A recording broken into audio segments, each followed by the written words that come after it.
അസ്സലാമു അലൈക്കും വറഹ്മത്തുള്ളാഹി വബറകാതുഹു. അൽഹംദുലില്ലാഹ് വസ്സലാത്തു വസ്സലാമു അലാ അഷ്റഫി റസൂലില്ലാഹ് വഅലാ ആലിഹി വസ്വഹ്ബിഹി അജ്മഈൻ അമ്മാ ബഅദ്. അല്ലാഹു സുബ്ഹാനഹു വതആല നമ്മുടെ ഈ മജ്ലിസിനെ നമ്മിൽ നിന്നും സ്വീകരിക്കുമാറാകട്ടെ. മാനസികമായും ശാരീരികമായും പല നിലക്കുള്ള പ്രയാസങ്ങൾ അറിയിച്ചവരുണ്ട്.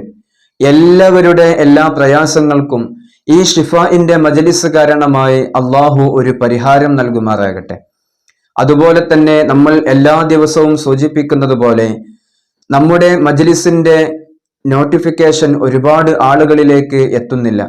ഇൻഷാ അള്ളാഹ് ആദ്യമായി നമ്മുടെ മജ്ലിസ് കാണുന്ന ആളുകൾ നമ്മുടെ ചാനൽ സബ്സ്ക്രൈബ് ചെയ്തതിന്റെ ശേഷം ഇൻഷാ അള്ളാഹ് നിത്യജീവിതത്തിൽ പ്രയാസങ്ങളാൽ ജീവിക്കുന്ന ആളുകളിലേക്ക് നമ്മുടെ മജ്ലിസിനെ ഷെയർ ചെയ്യുക. നിത്യജീവിതത്തിൽ ഉപകരിക്കുന്ന ഒരുപാട് അമലുകളാണ് നമ്മൾ ഈ മജ്ലിസിലൂടെ ഇൻഷാ അള്ളാഹ് പറഞ്ഞുകൊണ്ടിരിക്കുന്നത്. പ്രയാസങ്ങളും ദുരിതങ്ങളും അനുഭവിക്കുന്നവർക്ക് അവരുടെ ജീവിതത്തിൽ നിന്ന് ഒരു രക്ഷ നേടാൻ വേണ്ടി അവരെ സഹായിക്കുന്ന അമലുകളാണ് ഈ മജ്ലിസിൽ വെച്ച് ദിനം തോറും നമ്മൾ പറഞ്ഞുകൊണ്ടിരിക്കുന്നത്. ഇൻഷാ അള്ളാഹ് അതനുസരിച്ച് പ്രവർത്തിക്കാൻ അള്ളാഹു നമുക്ക് തൗഫീഖ് നൽകുമാറാകട്ടെ. ഒരു മനുഷ്യന്റെ ജീവിതത്തിൽ സമ്പത്തിന്റെ കവാടങ്ങൾ അവനിലേക്ക് അള്ളാഹു തുറന്നു നൽകാൻ സഹായിക്കുന്ന, അവനിലേക്ക് തുറക്കപ്പെടാൻ സഹായിക്കുന്ന ഒരു അമലാണ് ഇൻഷാ അള്ളാഹ് ഇന്ന് നമ്മുടെ മജ്ലിസിലൂടെ നമ്മൾ പറയാൻ പോകുന്നത്. സുബ്ഹ് നിസ്കാരത്തിന്റെ ശേഷം ദിവസവും 100 തവണ ഈ ദിക്ർ നമ്മൾ പതിവാക്കി കഴിഞ്ഞാൽ സമ്പത്തിന്റെ കവാടം അവനിലേക്ക് അള്ളാഹു തുറന്നു നൽകപ്പെടും. ഇൻഷാ അള്ളാഹ് ഇന്ന് ജീവിക്കുന്ന ആളുകളിൽ ഒരുപാട് ആളുകൾ അനുഭവിക്കുന്ന പ്രതിസന്ധികൾക്ക് കാരണം സമ്പത്താണ്. സമ്പത്തില്ലാത്തതിന്റെ പേരിൽ പ്രയാസപ്പെടുന്ന ഒരുപാട് ആളുകൾ നമ്മുടെ ഇടയിലുണ്ട്. അതുപോലെ തന്നെ അള്ളാഹു ഒരുപാട് സമ്പത്തുകൾ നൽകിയതിന്റെ പേരിൽ പ്രയാസപ്പെടുന്ന ആളുകളും നമ്മുടെ ഇടയിലുണ്ട്. ഈ 2 ദിവസങ്ങൾക്ക് മുമ്പ് ഒരാൾ എന്നെ സമീപിക്കുകയുണ്ടായി. അയാൾക്ക് അള്ളാഹു ഒരുപാട് സമ്പത്ത് നൽകിയിട്ടുണ്ട്. അയാൾക്ക് അള്ളാഹു ഒരുപാട് ഐശ്വര്യങ്ങൾ നൽകിയിട്ടുണ്ട്. അയാളുടെ വീട്ടിൽ എല്ലാ സാമഗ്രികളും സാധനങ്ങളും അനുഗ്രഹങ്ങളായി അള്ളാഹു അവന് നൽകിയിട്ടുണ്ട്. പക്ഷേ അവന്റെ മക്കളിൽ ഉണ്ടാകുന്ന ഉത്തരവാദിത്തമില്ലായ്മ സാധാരണ നമ്മൾ കാണുന്ന ഒരു വിഷയമാണ്. എല്ലാ കുടുംബങ്ങളിലും അല്ല, സാധാരണ ചില കുടുംബങ്ങളിൽ നമ്മൾ കാണുന്ന ഒരു വിഷയമാണ്. സമ്പത്തുള്ള ഒരു ഉപ്പയുടെ, അതല്ലെങ്കിൽ ഒരു അച്ഛന്റെ, ഒരു അമ്മയുടെ മകൻ അതല്ലെങ്കിൽ മകൾ, അവർ വളരുന്ന രീതി, അവരുടെ ഉത്തരവാദിത്തമില്ലായ്മ, കുടുംബങ്ങളിൽ ശ്രദ്ധയില്ലായ്മ, സമ്പത്ത് എങ്ങനെ ഉപയോഗിക്കണമെന്ന് അറിവില്ലായ്മ, സമ്പത്തിലുള്ള ആർത്തി കാരണം, അതല്ലെങ്കിൽ സമ്പത്തിനോടുള്ള അമിതമായ പ്രിയം കാരണം ഈ കുടുംബത്തിലുള്ള ഉപ്പയെയും അതല്ലെങ്കിൽ ഉമ്മയെയും വളരെ മോശമായ രൂപത്തിൽ ചിത്രീകരിച്ചുകൊണ്ട് അവർക്ക് എതിരായി തീരുന്ന അവസ്ഥ, സമ്പത്ത് ഈ രക്ഷിതാക്കൾക്ക് വിട്ടു നൽകാതെ രക്ഷിതാക്കളെ പ്രയാസപ്പെടുത്തുന്ന അവസ്ഥ, സ്വന്തം കുടുംബത്തിനെ പ്രയാസപ്പെടുത്തുന്ന അവസ്ഥ, ഇങ്ങനെ തുടങ്ങി സ്വത്തിന്റെ പേരിൽ, ഭൂമിയുടെ പേരിൽ, അതല്ലെങ്കിൽ സമ്പത്തിന്റെ പേരിൽ, ഇങ്ങനെ തുടങ്ങി നിരന്തരം സമ്പത്ത് കൊണ്ട് അള്ളാഹു പരീക്ഷിക്കുന്ന ഒരുപാട് ആളുകൾ നമ്മുടെ ഇടയിലുണ്ട്. സമ്പത്തില്ലാത്തതിന്റെ പേരിൽ പരീക്ഷിക്കുന്നവരുമുണ്ട്.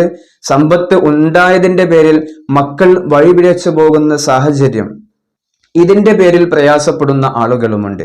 ഏതായാലും സമ്പത്തിന്റെ കവാടം നമ്മിലേക്ക് തുറന്നു നൽകാൻ സഹായിക്കുന്ന ഒരു ദിക്റാണ് ഇൻഷാ അള്ളാഹ് നമ്മൾ നമ്മുടെ ജീവിതത്തിൽ ഇന്നു മുതൽ പതിവാക്കാൻ പോകുന്നത്. അതുപോലെ തന്നെ ഒരു മനുഷ്യ ജീവിതത്തിൽ അവന്റെ സമാധാനം നഷ്ടപ്പെടുത്തുന്ന ഒരു ഘടകം കൂടിയാണ് ഈ സമ്പത്ത് എന്നത്. സമ്പത്ത് ഒരുപാട് ഉണ്ടായി കഴിഞ്ഞാൽ ആ മനുഷ്യന് ജീവിക്കാൻ ഒരു സമാധാനം നഷ്ടപ്പെടും. അവന്റെ മക്കളെ സംബന്ധിച്ചും അതുപോലെ തന്നെ സമ്പത്തിനെ സംബന്ധിച്ചും ഇങ്ങനെ ഒരുപാട് ആവലാതികൾ ആ മനുഷ്യന്റെ മനസ്സിൽ അവനെ അലട്ടിക്കൊണ്ടിരിക്കും.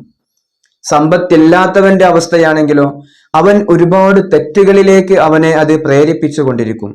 ഇന്ന് നമ്മുടെ നാടുകളിൽ നടക്കുന്ന ഒരുപാട് വിഷയങ്ങൾ, ഒരുപാട് കൊള്ളകൾ, അതുപോലെ തന്നെ സ്വന്തം ജീവൻ വരെ പണയം വെച്ചുകൊണ്ട് മറ്റൊരു വ്യക്തിയെ ആക്രമിക്കാൻ പോകുന്നവൻ, കൈവെട്ടാൻ പോകുന്നവൻ, ഇങ്ങനെ തുടങ്ങി അക്രമങ്ങളിലേക്ക് കൊട്ടേഷനുകളായി പോകുന്ന ആളുകൾ, അവരെല്ലാം പാവപ്പെട്ട കുടുംബത്തിൽപ്പെട്ടവരായിരിക്കും. ഒരിക്കലും ഒരു ധനികനായ ഒരു കുടുംബത്തിൽ നിന്ന് ഒരാളും അക്രമാസക്തരായി കൊട്ടേഷനുകളിലേക്ക് പോവുകയില്ല. അവരുടെ ജീവനിൽ അവന്റെ ഒരു ഭയമുണ്ടാകും. ഇത് അവന്റെ ജീവിതം അവൻ പണയം വെച്ചുകൊണ്ട് ഇത്തരത്തിലുള്ള അക്രമാസക്തമായ ജോലികളിലേക്ക് അവൻ പോകുന്നത് സമ്പത്തില്ലാത്തതിന്റെ പേരിലാണ്. ഒരു നിശ്ചിത സംഖ്യ അവന് ലഭിക്കുമെന്ന വിശ്വാസത്തിലാണ്. അവന് ലഭിക്കുമെന്ന് കണ്ടു കഴിഞ്ഞാൽ ഒരിക്കലും അവന്റെ ജീവിതത്തിൽ ഒരു നല്ല കാര്യം ചെയ്തുകൊണ്ട് അവന് ഇത്രയും വലിയ തുക അവന് ലഭിക്കില്ല എന്ന അവന്റെ വിശ്വാസമാണ് അവനെ ഈ തെറ്റിലേക്ക് നയിപ്പിക്കുന്നത്.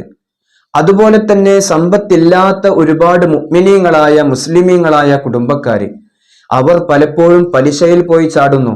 ഇത് തനിച്ച ഹറാമായ ഒരു കാര്യമാണ്. പലപ്പോഴും പല ഉമ്മമാരും ഉപ്പമാരും വിഷമങ്ങൾ അറിയിക്കാറുണ്ട്.